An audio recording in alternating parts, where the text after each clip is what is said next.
8वें वेतन आयोग 8th पे कमीशन के लिए केंद्रीय कर्मचारियों के लिए बच्चों की पढ़ाई के खर्च चिल्ड्रन एजुकेशन अलाउंस CEA को लेकर एक गुड न्यूज है। तो इस खबर को जरा ध्यान से सुनना सभी लोग, जो भी सरकारी कर्मचारी इंतजार कर रहे थे इस खबर का, उनके लिए एक बहुत अच्छी न्यूज है। नमस्कार, मैं हूं आपके साथ ममता तिवारी और आप देख रहे हैं न्यूज़ 18 का डिजिटल प्लेटफॉर्म।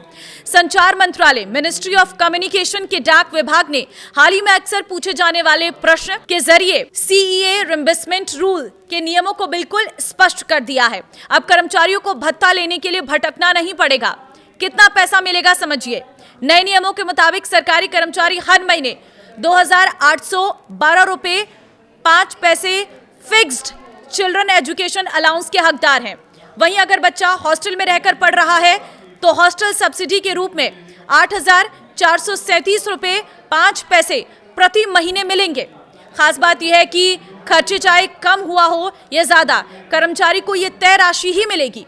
इसके अलावा जब भी महंगाई भत्ता यानी कि DA 50% बढ़ेगा तो ये भत्ता भी अपने आप 25% बढ़ जाएगा।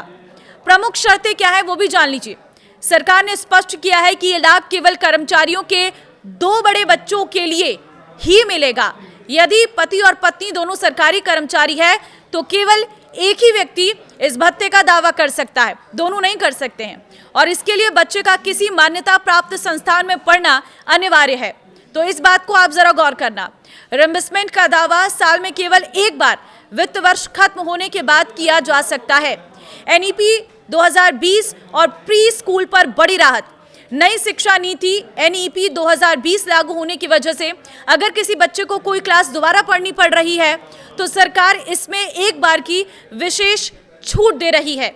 इसके अलावा अब क्लास 1 से पहले की 3 कक्षाओं यानी कि नर्सरी, LKG, UKG के लिए भी CEA मान्य होगा। ये नियम शैक्षणिक वर्ष 2023-24 से प्रभावी है। NEP 2020 और प्री स्कूल पर बड़ी राहत।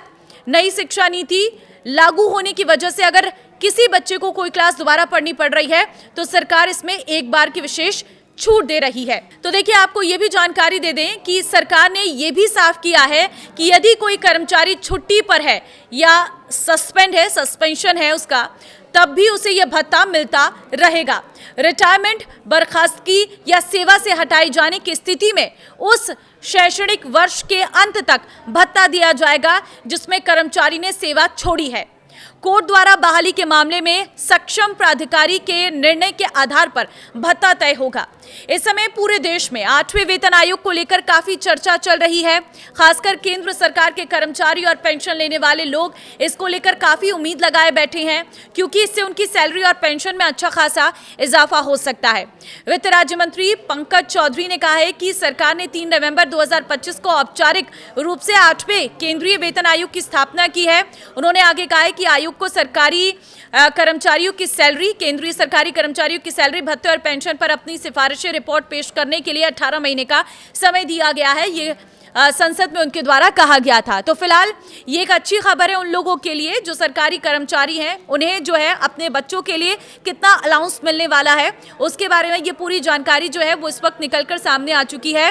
तो देखिए, इस खबर को आप जरा ध्यान से सुन लेना, ध्यान से पढ़ लेना। अगर आप एक सरकारी कर्मचारी हैं, अगर आप इंतजार कर रहे हैं कि आखिर कब आएगा ये नया रूल और कब ये 8th पे कमीशन लागू होगा, तो इसके लिए आपको थोड़ा और इंतजार करना पड़ेगा, क्योंकि अभी इसको लेकर चर्चाएं की जा रही हैं। जो कमेटी का गठन किया है वो कमेटी इस पर चर्चा कर रही है और जल्द ही इसको लेकर एक बड़ा ऐलान हो सकता है। आप हमारे साथ लगातार बने रहिए, इस खबर को लेकर लगातार आपको अपडेट देते रहेंगे। फिलहाल इस वीडियो को आप सभी के साथ शेयर कर देना ताकि सभी को पता चल सके कि 8th पे कमीशन के बीच केंद्रीय कर्मचारियों के लिए बच्चों की पढ़ाई के खर्च चिल्ड्रन एजुकेशन अलाउंस कितना मिलने वाला है।